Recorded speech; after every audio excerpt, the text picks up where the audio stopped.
Anne Golon, nous allons commencer avec vous. Vos romans sont véritablement des best-sellers. Vous avez plus de 80 millions de lecteurs dans le monde entier. Vos romans sont traduits en 27 langues. 5 films ont été tirés de vos ouvrages. Et voilà enfin le 13e tome des Aventures d'Angélique, la victoire d'Angélique. Alors nous nous retrouvons de nouveau dans le Nouveau Monde. Et Angélique doit se battre contre l'hiver, contre le froid, contre l'Église et contre le fanatisme. Vous avez lu le livre? Oui. Je vois.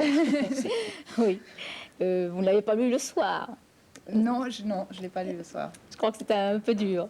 Oui, Oui, absolument. oui. Parce Mais que... vous le connaissiez déjà, vous aviez déjà lu, je crois, les premiers. Voilà. Et je crois que vous m'avez dit cela vous intéressait parce que vous êtes allé aux États-Unis. Exactement, Oui. Parce que ça se situe donc là-bas et c'est une Oui. période de l'histoire Alors c'est tout à américaine. fait, moi-même ça m'a passionné parce que le XVIIe siècle de l'Amérique du Nord, au fond, il n'y a rien.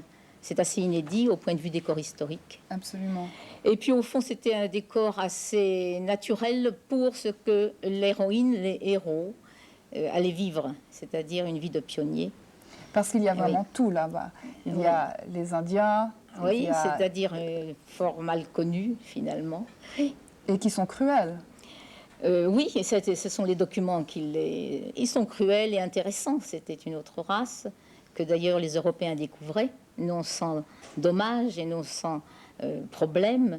Et puis alors il y a eu cette guerre de 200 ans terrible entre l'Angleterre et la France sous le couvert de la Nouvelle-France et de la Nouvelle-Angleterre. Mais ce n'est que le décor. Nous retrouvons du reste les mêmes personnages, les personnages qui ont déjà paru dans vos livres précédents.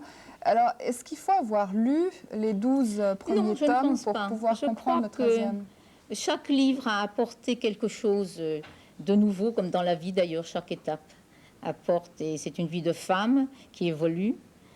Et d'ailleurs, chacun des livres, j'ai aimé l'écrire un peu pour un public différent, enfin, non acquérir un public, avec le risque de perdre peut-être le public précédent, mais une catégorie de personnes. Par exemple, je pensais, ce livre, j'aimerais que des couples qui sont dans un problème, qui ont un problème de trahison conjugale, je l'écris pour eux. Par exemple, Angélique à Québec, c'est un petit peu ce qu'il y a autour.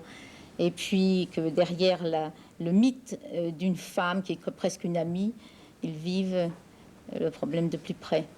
Il y a quand même un certain mépris qui existe pour les personnes qui lisent vos livres. Et puis souvent, on dit aussi que la popularité est attribuée à la médiocrité. Comment répondez-vous? Si c'est vous qui le dites, bon, je m'incline. Il y a un peu une chose un peu spéciale que je découvre d'ailleurs quand je joins les médias, c'est que pour Angélique, il y a les initiés et les non-initiés aujourd'hui. Et les initiés, c'est le public, c'est-à-dire des personnes qui aiment le livre, qui l'ont vécu avec depuis des années. Et puis, peut-être, il y a des idées toutes faites pour les best-sellers. Il y a longtemps, le best-seller, on dit, c'est facile. Je ne vois pas pourquoi un livre qui a beaucoup de succès est forcément un livre facile ou qui n'a pas demandé de peine à écrire, ni de renseignements, car tout livre historique oblige à travailler énormément.